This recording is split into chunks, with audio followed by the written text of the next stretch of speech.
Bonjour, bonjour et bienvenue dans cette nouvelle vidéo. Ça fait un petit moment qu'on ne s'est pas vu, l'été est passé par là, on est parti en vacances, là on revient, c'est la canicule, donc on reste au frais, on reste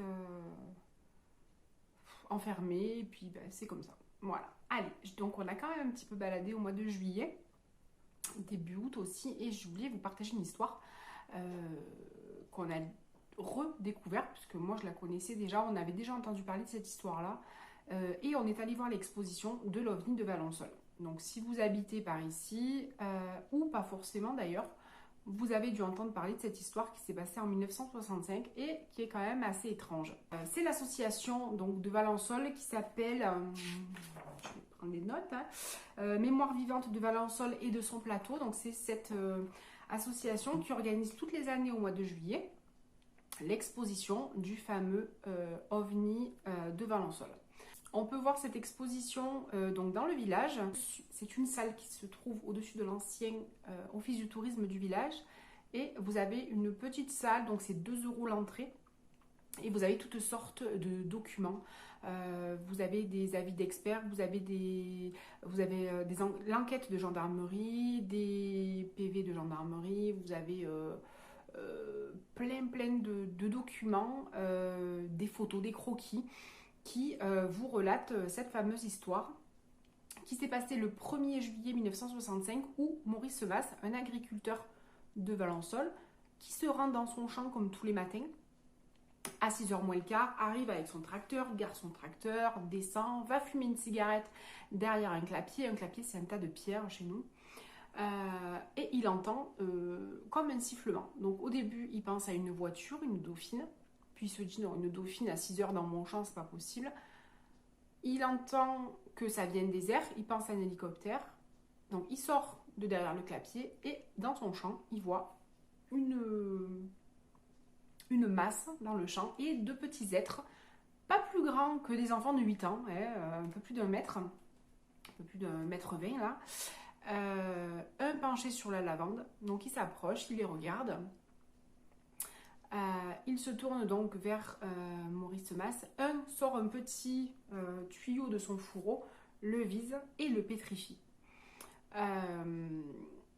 Il dit que donc il les a vus, il les a regardés, il a vu aucune agressivité dans leurs yeux, il a vu plus de la bienveillance et de la gentillesse. Et pendant qu'il était pétrifié, il disait qu'il entendait tout. Il voyait, il entendait, mais il n'était plus capable de bouger ni de parler. Donc il entendait qu'il parlait dans un dialecte un peu qu'il comprenait rien, bien évidemment. Et puis ils sont repartis, comme un éclair. Donc lui, il a repris ses esprits. Il est rentré chez lui où il a expliqué à sa fille ce qu'il avait vécu. C'était un monsieur qui avait une 40aine d'années. Et il ramène sa fille dans le champ, il lui montre les traces, parce qu'il y avait vraiment les traces du passage de l'appareil. Donc les lavandes étaient abîmées. Et il faut savoir que pendant une bonne dizaine d'années, plus rien n'a poussé. Le sol s'est solidifié et plus rien n'a poussé à cet endroit-là. Donc il en a parlé à sa fille, il en a parlé aussi à un ami qui, cet ami, s'est empressé d'aller à la gendarmerie et a déclaré ce que lui avait dit Maurice Semas.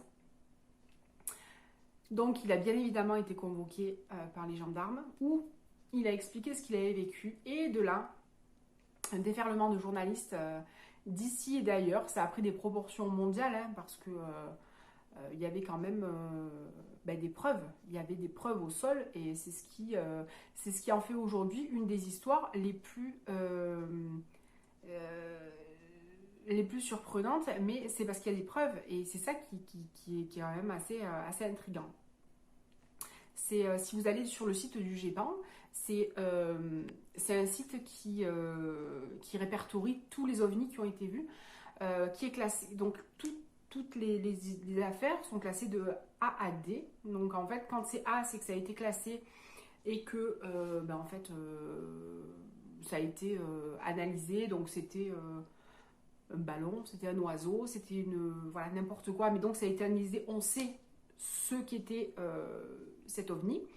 Et puis elle est classée D comme Valensole, qui n'ont pas d'explication en fait. Voilà. On ne sait pas exactement ce qui s'est passé, mais les preuves sont là. Donc ça en fait une des affaires, et si c'est pas d'ailleurs l'affaire la plus sérieuse avec des preuves. Voilà, ça c'est vraiment quelque chose. En plus, ce monsieur Mas, qui était quand même connu dans le village pour être quelqu'un qui racontait pas de bêtises, qui cherchait pas la notoriété, qui malheureusement après cette histoire a vécu très tristement parce qu'il a été traqué, beaucoup de questions, beaucoup de visites, si bien qu'il disait si j'avais su je n'aurais rien dit, voilà, parce que franchement c'était un petit peu l'enfer pour lui quoi. Il faut savoir aussi que ce monsieur après cette histoire-là, un agriculteur, il dort un peu la nuit, mais enfin voilà, la journée il travaille beaucoup, il se lève tôt, il se couche tard. Et en fait, ce monsieur, il dormait jusqu'à 15 heures parce qu'en fait, il y a quelque chose qui s'était passé. Sa femme est obligée de le réveiller et c'était un autre homme. Il ne supportait plus les bracelets de montres, il ne supportait plus les montres parce que les montres se déréglaient. Il ne supportait plus. Donc c'est que vraiment son corps avait subi quelque chose. Voilà. Donc une exposition très intéressante qui donne vraiment à réfléchir. Si vous y allez donc courant juillet, vous avez la possibilité d'aller dans un champ donc, où s'est passée cette fameuse rencontre et il y a une soucoupe qui a été faite en aluminium où vous pouvez observer l'endroit où a eu lieu cette fameuse rencontre. Voilà, j'ai filmé un petit peu, donc je vous partage ces petites images et puis je reviens vers vous après.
Voilà, j'espère que cette petite vidéo vous aura plu, qu'elle vous donnera à réfléchir aussi, à se dire que bah oui, moi je me dis qu'on n'est pas tout seul dans l'univers, ce serait quand même prétentieux de dire qu'il n'y a que nous.